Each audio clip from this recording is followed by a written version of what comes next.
Hello everybody, and thanks for tuning to this quick announcement. I wanted to take some time to discuss the classes that we'll be running in 2016, beginning April 10th of 2016. You can visit AshevilleVedicAstrology.com for more detailed information about these classes. But the first class we're going to have is going to deal with the Rashis, or the signs. The signs are typically what we refer to them as here in the West, when we think of Aries, Taurus, Gemini, Cancer, Leo, and so on. And these classes are the beginning to a much longer series of courses that I will be offering. I'm not going to offer these as MP3 downloads as I have in the past, so you either participate in them or you don't. And they're limited to 30 participants. We have about 11 spaces left. But anyway, this is part of a longer series of classes which will extend out, more than likely 3 to 5, maybe a little bit longer, 3 to 5 years out, because my goal with these classes is to train astrologers, thoughtful, patient, educated astrologers, to really go deeply into learning the puzzle pieces of astrology. We're not going to start with techniques, because in order to use techniques correctly, we have to understand what the signs are, what the houses are, what the planets are in detail. And so, for example, in this Rashis and Signs class, not only are we going to be looking at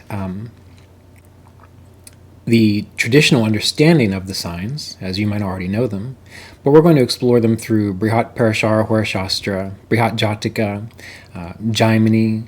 We're going to look at Yavana Jatika, all these old books to see what are some deep fundamental meanings that we can glean from these signs. For example, it's not just having an ascendant, being a sun sign, or having a moon sign. We also need to consider that there are more details within that sign, because each sign is divided up into 30 degrees. And maybe you've heard of the divisional charts or the Vargas. Each sign extrapolates or reflects into our harmonic chart. So the signs themselves are not just flat pieces of paper. They're not just flat bits of information. When you have a planet or a house cusp in a specific sign, that reflects, almost like light reflecting through a prism, and illuminates other areas of life. And these are all reflected within the divisional charts, within the Vargas. So within this class, we're going to get a proper understanding of the Rashis and the signs. That way, once you finally do get into techniques and can learn to apply them well, you will know, all right, we have this planet in this sign at this degree. What can it tell us? What can this tell us about the person's life, or that area of life that this sign is in, the house that this sign is in? All these things can come together to allow us to think both abstractly and concretely, two things which are very important to any kind of astrology or any kind of astral divination. So the other part of this course is to begin to teach you how to think like an astrologer. That way, when you start reading these old books, you don't just look at a yoga, or you don't just look at a description of a sign and say, oh, it says this person is going to be that. Well, many of these things are not applicable to our modern society. So we have to learn to interpret them, contemplate them, think about them in regards to what can they mean, what do they represent now. So this first class, this Rashis and Signs class, this is number 1. And why is that? Because the Rashis and the signs are the fields from which all of our life grows. Having our Venus in the sign of Cancer, that means our love within our life is going to grow out of a Cancerian energy. To have Saturn in the sign of Libra, that's going to show us that our capacity to bear hardship, our capacity to suffer through the world, our capacity to understand the bigger picture is going to manifest through the energy of Libra. Every planet, whatever sign it goes in, whatever it represents by its very nature, but also ruling over a person within your chart, or an idea, or career, or finances, whatever it may be, they all have to grow out of these signs. The signs are the unconscious body of Vishnu, or unconscious body of God. That's why they're typically referred to as things like animals. And the nakshatras are referred to as deities. So we have to think about this. Anyway, point being, once we can see what the signs are, then the next class we have, which will come up about 2 to 3 months after that, is going to deal with the houses. So now we're going to learn to overlap the houses, the areas of life, onto the signs. And that in and of itself will tell us so much about an individual. The third class we'll go into will be about 21 hours specifically on the planets. So we're going to go in detail to the planets.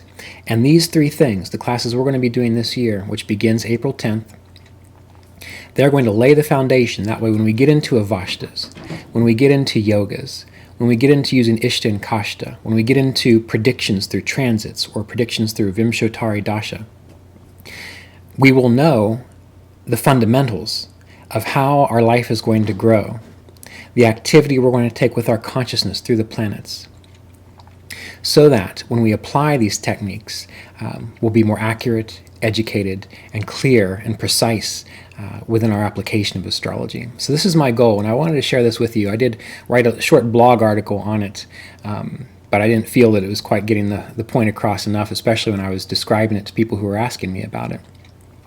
And ultimately, I would like to see at least minimum 2 to 3 people, and this is making my hopes kind of high, I think, 2 to 3 people go through all of these courses as we go through the years, so that once we get to around 2020, 2021, 2022, we might have the possibility to create an astrological school. And so part of my goal is not only to help teach and train competent astrologers, but it's also to eventually create a body of astrologers that can do research, a body of astrologers that can commit to exploring Vedic astrology as a school. And so it will also be helpful to have teaching skills and teaching capacity. So as we get further into these courses, we will have courses on how to teach principles. Again, it will probably require that you have some sense of a meditation practice or prayer practice to keep you attuned to source. We'll also go through aspects of encouraging you to share information, like creating your own videos or learning how to write clearly. So these are all things I'm almost looking at as like an astrological college, and not a short-sighted astrological college, but one that's probably going to extend for a while, almost like a lifelong exploration, so that you can encourage others to also take up that lifelong exploration. Because there's so much in astrology to learn and to know that really the more you learn, the more you realize you hardly know anything at all. But that's leading you into the great mystery. So part of astrology is not just about understanding a person's personality or even making predictions. It's about releasing yourself into that great mystery. So if nothing else, consider this process as a spiritual process. That's one of the best ways that I found to approach it. So anyway, if you're curious about participating in these classes, go to AshevilleVedicAstrology.com. Look at the events page. I've got the first 3 classes lined up, which are the Rashis and signs, the houses and bhavas, and the grahas and the planets. That's going to create the foundation for everything from here on out. So I look forward to working with you, and those of you that are not interested in these classes, well, stay tuned to this channel. I'm going to continue working my way through Brihat Parashara Hora Shastra, so you also have the capacity for education in this way. So however you choose to take it, I thank you for your support. Peace.